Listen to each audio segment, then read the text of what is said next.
Hey everybody, John Steyer Flooring, back at it again. And tonight I decided to add one more seaming system that's available to us, and this is going to be the Kool Glide system. So I went ahead, like my previous video, and I've got two seams in the material. I've got the first seam that'll be closest to the tack strip, that'll be closest to the stretcher head.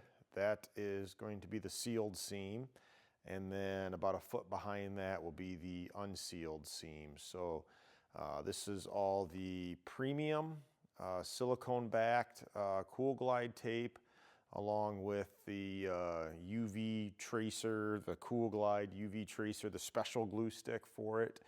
All seams were put together on top of a hard board, a piece of 1/4 inch plywood, and the seam, the tool itself was ran on number 2. So I'm going to go ahead and do some stretching here, and then we'll kill the lights.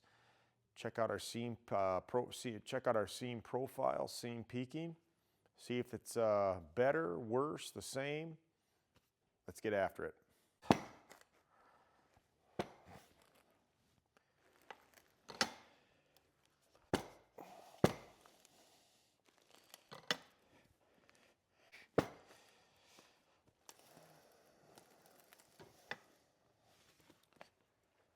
Okay, so here you go. You can see what's going on. There's the seam that is sealed.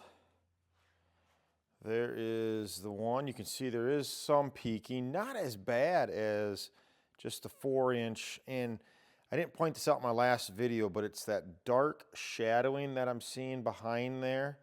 That's letting me know about the peaking, because it's the light coming across that.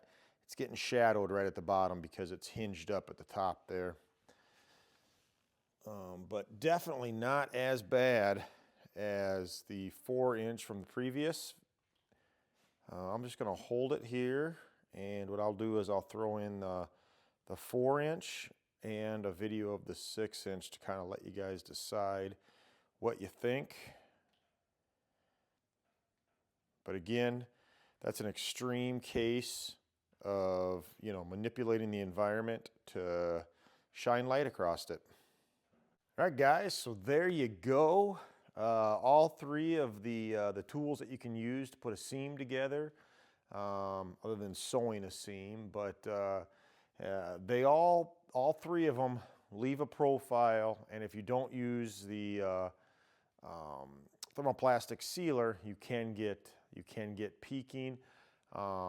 Again, I wasn't making this to say one system's better than another. I think with experience, what you're going to find out is you as the installer, depending on your carpet thickness, carpet color, backing material, temperature of the environment that you're working in, all those things are going to come into play on what system you're going to want to use to put a seam together. So again, hopefully this helps answer some questions on seam profile, seam peaking, what it is, what it looks like. Anything else that you guys can think of, just let me know. I like making videos in here. It gives me something to do. And as always, I thank you for watching. Catch you on the next video.